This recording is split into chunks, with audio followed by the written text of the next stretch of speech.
दोस्तों, आज हम बात करेंगे फिजियोथेरेपी के बारे में। और आज का हमारा टॉपिक होगा फिजियोथेरेपी इज़ पेनफुल और नॉट। यहाँ पे मैं आपको बता दूं कि फिजियोथेरेपी में ट्रीटमेंट में आप जब किसी भी क्लिनिक में जाते हैं तो कई फैक्टर्स मैटर करते हैं। जैसे आप जो जिस कंडीशंस में आप बात कर रहे हैं कि पेन होगा कि नहीं होगा, वो कौन से स्पेशलिटी की है। वो पेशेंट रेस्पिरेटरी का है, वो पेशेंट जो है कैंसर का है, वो पेशेंट गायनी में प्रीनेटल या पोस्टनेटल में से कोई एक पेशेंट है, वो पेशेंट न्यूरो का है, ऑर्थो का है, स्पोर्ट्स का है या किसी अदर स्पेशलिटी का है। तो ये सारे फैक्टर्स मैटर करते हैं। अभी तक जो कॉमनली देखा गया है, जो जनरली क्लिनिक में ट्रीट हुआ है पेशेंट्स, 6 वीक का जो पेशेंट है वो अब तक जो यंगेस्ट पेशेंट है जो मेरी नॉलेज में ट्रीटमेंट जिसका किया गया है अर्ब पैल्सी के लिए, और उसको सक्सेसफुली ट्रीटमेंट दिया जा चुका है। इसमें आपको ये भी जानना बहुत ज़रूरी है कि उसको ना केवल ट्रीट किया गया बल्कि एक इट्स टाइप ऑफ करंट जिसको हम IFT बोलते हैं या इंटरफेरेंशियल थेरेपी भी बोलते हैं, वो उस छोटे बच्चे को, वो 6 वीक के ओल्ड बच्चे को दिया गया और पेशेंट ने कंप्लीटली रिकवर भी किया। और पेशेंट्स को उतना पेन भी नहीं हुआ और डिस्कम्फर्ट भी नहीं हुआ, वो पेशेंट ने आराम से ट्रीटमेंट लिया। सो किस स्पेशलिटी का पेशेंट है, किस कंडीशन में पेशेंट है, ये सारी चीज़ें मैटर करती हैं।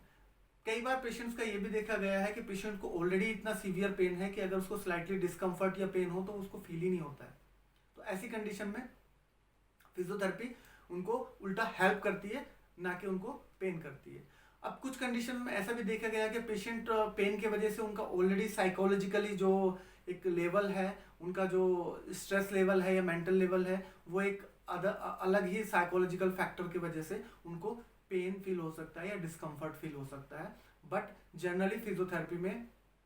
फिजियोथेरेपी ट्रीटमेंट की ड्यूरेशन में पेन हो ऐसा बहुत रेयरली होता है। हाँ, जहाँ तक हम बात करें डिस्कम्फर्ट की, किसी भी पेशेंट को फिजियोथेरेपी ट्रीटमेंट से डिस्कम्फर्ट हो सकता है, but if there is a pain you can ask your physiotherapist to and discuss about this that you are feeling pain. वो उसको अपने हिसाब से मॉडिफाई करेंगे और उसको आपको जो भी आपका पेन फ्री ट्रीटमेंट होगा वो आपको उसके बारे में बताएंगे। नेक्स्ट चीज, बहुत जो कॉमनली देखा गया है कि पेन की अगर हम बात कर ही रहे हैं फिजियोथेरेपी ट्रीटमेंट में, तो जो पोस्ट फ्रैक्चर के केसेस हैं, चाहे वो आपका कॉमनली देखा गया होगा एल्बो का फ्रैक्चर होता है, या हम बात करें कई बार लेग में फ्रैक्चर होता है, तो लेग का फ्रैक्चर हो या हमारा एल्बो का फ्रैक्चर हो, ये बहुत कॉमनली फिजियोथेरेपी ट्रीटमेंट में देखा गया है कि इस तरह के जो पेशेंट्स होते हैं जब लंबे टाइम तक उनको प्लास्टर लगा होता है, जैसे कि माना जाता है कि अपर लिम्ब के लिए जनरलाइज जो एक प्लास्टर का जो ड्यूरेशन है वो अप्रोक्स 3 मंथ का होता है, और कई बार हेयर लाइन फ्रैक्चर होता है या कुछ मेजर फ्रैक्चर होता है तो उसका ड्यूरेशन कम या ज़्यादा भी हो सकता है। वही ड्यूरेशन लोअर लिम्ब में अगर हम बात करें तो अप्रोक्स 6 मंथ के लिए प्लास्टर होता है। उसमें depend type of fracture, like multiple fractures हैं या हेयर लाइन फ्रैक्चर है, depend on the duration type of fracture. So duration उसके हिसाब से मैटर करती है कि प्लास्टर 6 मंथ के लिए देना है या उससे भी ज़्यादा टाइम के लिए देना है या उससे कम टाइम के लिए देना है। ऐसी कंडीशन में जबकि पेशेंट्स को इतने लंबे समय तक प्लास्टर रहता है तो पेशेंट्स का जो स्ट्रेंथ होता है उस पर्टिकुलर जॉइंट का वो कम हो जाता है। पेशेंट्स की जो मसल की फ्लेक्सिबिलिटी होती है वो कम हो जाती है, जॉइंट स्टिफ हो जाता है, स्वेलिंग होने लगती है, पेशेंट्स को डिस्कम्फर्ट लगने लगता है, पेशेंट को फुट हैवी लगने लगता है, पेशेंट जो है रेंज को मूवमेंट करने में डिसेबल रहता है या लिमिटेड ही मूवमेंट कर पाता है। ऐसी कंडीशन में जब पेशेंट फिजियोथेरेपिस्ट के पास आता है तो एक ना सिर्फ वो केवल फिजियोथेरेपी का पेन होता है बल्कि वो उसका नेचुरल प्लास्टर की वजह से भी पेन पेशेंट्स के नी में या किसी भी फ्रैक्चर वाले जॉइंट्स में होता है। कई बार ऐसा भी होता है कि पेशेंट्स को जो फ्रैक्चर वाला जो पोर्शन होता है उसमें अगर हम देखें जनरली कि पेशेंट्स खुद अपनी तरफ से भी ट्रीटमेंट को अवॉइड करते हैं। उनको लगता है कि अभी ऑलरेडी हमारा फ्रैक्चर हुआ था या बोन ब्रेक हुआ था या हमारा सर्जिकली अभी ट्रीटमेंट हुआ है फ्रैक्चर की वजह से, डॉक्टर ने पहले से ही हमें इसके लिए हम प्रॉब्लम फेस कर रहे हैं कि हमारा बोन का एक फ्रैक्चर हुआ है, अब हम फिर से फिजियोथेरेपी में जाएंगे, कहीं ऐसा ना हो कि वो फ्रैक्चर अपनी जगह से हिल जाए या पेन बढ़ जाए या हड्डी वापस से टूट जाए। ऐसे कुछ फियर्स लोगों के मन में होते हैं। बट यहाँ पे मैं आपको ये चीज़ बता दूँ कि कुछ doctor, most of the time doctor खुद ही, जो सर्जन होते हैं वो खुद ही प्रिस्क्राइब करते हैं कि यू नीड फिजियोथेरेपी। बट कुछ कंडीशंस में जहाँ पे कि या तो फैसिलिटीज़ नहीं है या किसी का वजह से पेशेंट फिजियोथेरेपी के लिए रिकमेंड नहीं किया जाता है सर्जन से, तो उनको खुद भी देखना है कि कंप्लीट रिहेबिलिटेशन के लिए उनको फिजियोथेरेपी चाहिए ही चाहिए।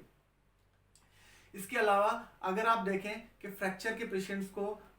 जिसको के प्लास्टर हटा है, डॉक्टर ने प्रिस्क्राइब भी कर दिया, बट नेग्लिजेंसी के चलते पेशेंट को पता है कि हड्डी जुड़ चुकी है, एक्सरे में डॉक्टर ने बताया कि उनकी हड्डी, उनका जो रिकवरी है, जो बोन का जो हीलिंग है वो पूरी तरह से हो चुका है और बोन जो है उनकी पूरी तरह से रिकवर कर चुकी है। तो ऐसी कंडीशन में वो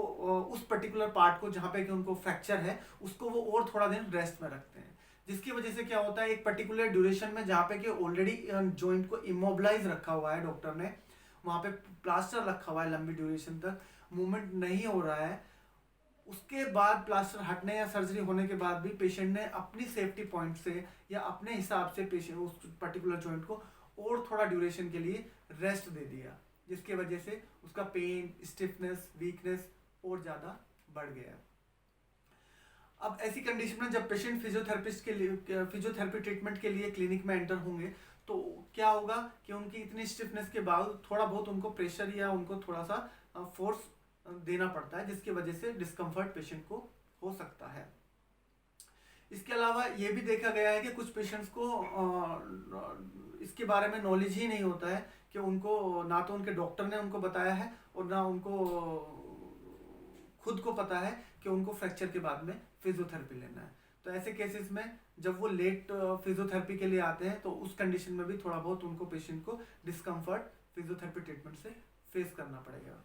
कई बार पेशेंट्स खुद अपनी वजह से फिजियोथेरेपी ट्रीटमेंट में नहीं आते हैं, उनको लगता है कि वो अपने आप ही खुद से कुछ करके, कुछ वेट लेके या कुछ ऐसे कुछ एक्सरसाइज करेंगे, कुछ गर्म ठंडा लगाएंगे तो वो ठीक हो जाएगा। जबकि यहाँ पे मैं आपको बता दूं कि यहाँ पे पर्टिकुलर मसल्स को टारगेट करना होता है कि आपको किस मसल पे वर्क करना है और किस मसल्स को कैसे रिहेबिलिटेट करना होता है। अगर मैं एक एग्जांपल के लिए इजीली मैं आपको बताऊं,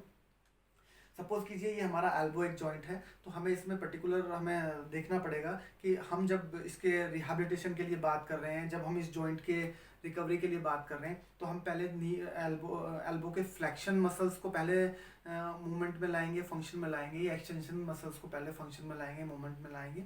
it's not that much easy, it's very scientific and very tricky कि आप कैसे किसी भी जॉइंट को कंप्लीटली रिहेबिलिटेशन की तरफ लेके जाएंगे और कैसे उसको कंप्लीटली रिकवर करेंगे। दोस्तों, इसका अल्टीमेटली मैं यही कहूँगा कि फिजियोथेरेपी में पेन नहीं होता है। अगर कुछ आपको लगता है तो डिस्कम्फर्ट हो सकता है। आज की मैं इस वीडियो को यहीं पे समाप्त करूँगा। आज का हमारा टॉपिक था फिजियोथेरेपी ट्रीटमेंट इज़ पेनफुल और नो। प्लीज़ सब्सक्राइब कीजिए, बेल आइकॉन को दबाइए ताकि मेरी आने वाली वीडियो के बारे में आपको इन्फॉर्मेशन मिल सके।